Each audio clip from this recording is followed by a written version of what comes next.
Okay. So one of the exciting things for me, and I've talked about concierge medical care in the past, and I've shared my story in that being a busy primary care sports medicine doctor, when I was in North Texas taking care of college athletes, high school athletes, families, it was tough to spend quality time with people. I would see 40 to 50 patients a day.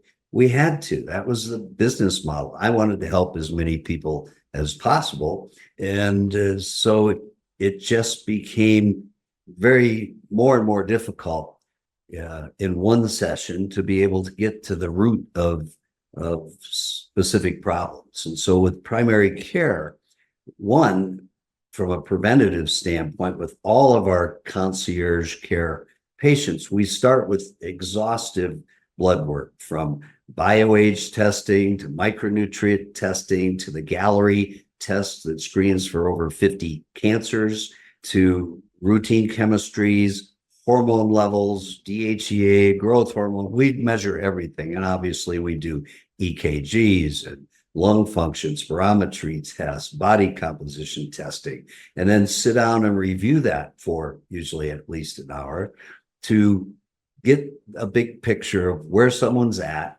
to listen carefully and identify what they perceive as their immediate healthcare needs, and then design a program to be available. And that's the beauty of it. I have my own concierge physician.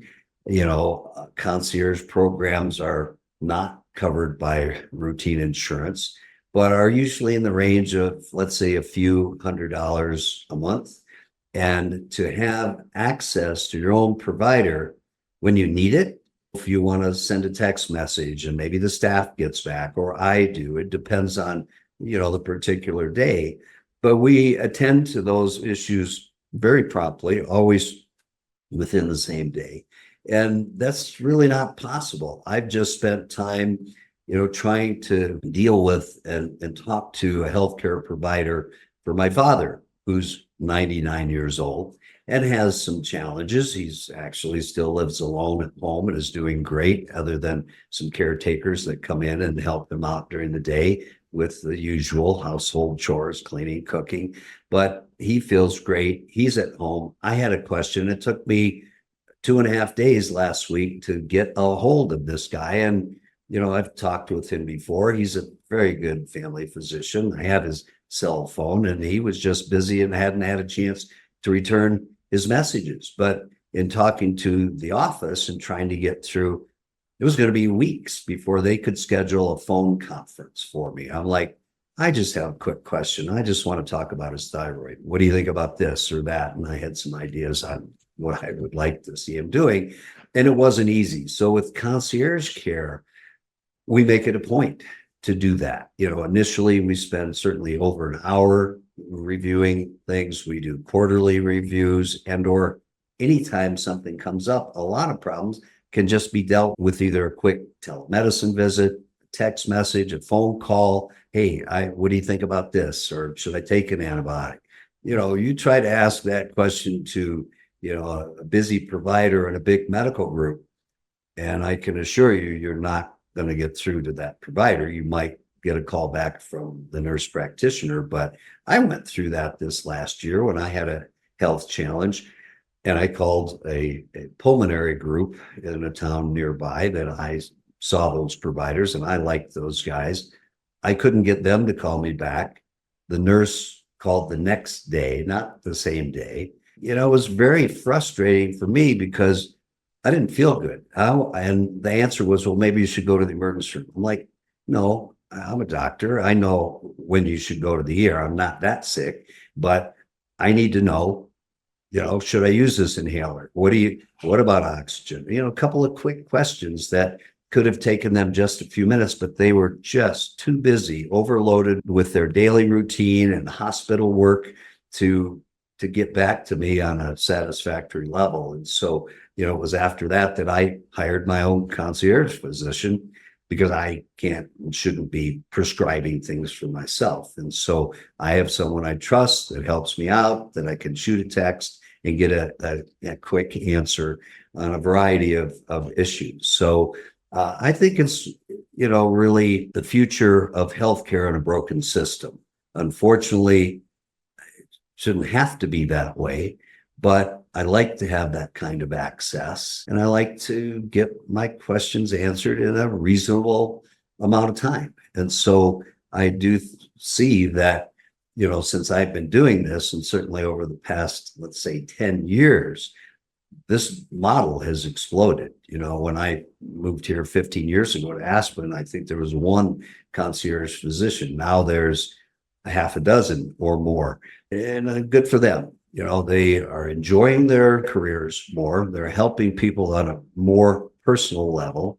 And so I would encourage you, if that sounds like something, that you would like to be a part of, then then you should search out and go meet and interview. I do what we call a meet and greet, where we just sit together. I talk about the program. Here's the testing we're going to do.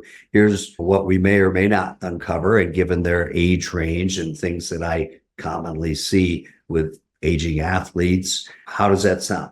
And they let me know.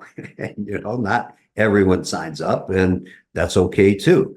It's just important that you feel a connection, that you have, those days. My father worked 24/7. He practiced medicine 64 years until he was 92, 24 hours a day. We'd be at home having dinner. The phone would ring. He took me on house calls. I mean, he did everything from the county coroner to delivering babies to most of the kids in my hometown in Clare, Michigan. So, it's kind of a lost art and science. And by working in a concierge kind of format, we're able to bring back that level of personal care that my dad provided for 60 plus years.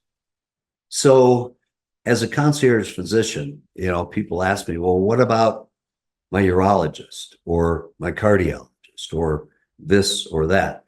And I say, what about them? We're not going to say goodbye to anybody. If you have specific needs and are following programs, now my opinion may differ at times, and I'm going to tell you what I think, but we'll have a discussion. And I often call and speak with other providers about patients that I'm seeing. Hey, is concerned about this. What do you think? Or I just wanted you to have these labs that I did last week. This is what, I was thinking, and told them, and they're going to see you next Thursday, take it from there. And so I don't ever try and dictate to another provider what they do.